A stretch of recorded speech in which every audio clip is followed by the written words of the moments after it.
قلب اخوك. بص قلب اخوك كده على الجدول اللي فوق ده كده، وركز معايا عشان اقول لك ليه الزمالك عامل محزنه، ووضع الزمالك ايه دلوقتي على الجدول اللي انت شايفه فوق ده. بص معايا كده فوق على بيراميدز. بيراميدز لعب 7 مباريات معاه منهم 14.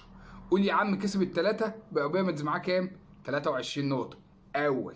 بص بقى على عمك يالا، عمك يالا، ها عمك اللي كان في ال 16 وال 13.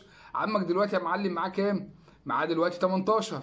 من كام؟ من 9. ناقص له ماتش، بقى كام؟ بقى 21. بقى مركز تاني. بص بقى على سيراميكا. سيراميكا معاه 17 نقطة. من كام؟ من 9. لو كسب بقى 20. بقى كام؟ الله ينور عليك، بقى تالت. بص بقى على المصري. المصري معاه كام؟ 18.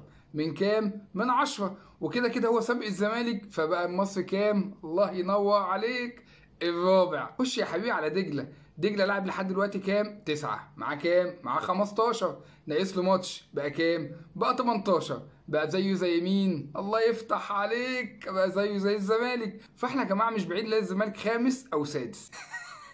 ايه دي الترتيب ده انا بقيت مش شايفك تحت، انت بقيت تحت قوي كده يا زمالك. انا عمال اجيبك بقى سادس تامن عاشر 15. لا يا قلب اخوك ما تقلقنيش عليك، انا كده ابتديت اقلق عليك. يا سلام، مزيكا لحن. عرفتي بقى ليه الزملكاويه دلوقتي عاملين محزنه؟ لان ترتيبهم الفعلي دلوقتي خامس سادس. لا ولسه. وخليك انت بقى في الحاجات الحلوه بتاعتك الجميله، الوجبه حلوه وصفقاته مش نافعاه، وخليك بقى انت كمل بقى الحاجات الحلوه دي عشان دي جميله قوي. الحاجات دي عجبانه قوي. والكيمي كيميكا والكيمي كيميكو. يا سلام على مكانك الطبيعي يا برنس ده، ولا يبقى في افريقيا ولا حتى في كونفدراليه. واحمد ربنا لو انت فنشت 7 و8 الدوري السنه دي. مع الف سلامه يا حبيبي. بالسلامه انت بقى يا زمالك.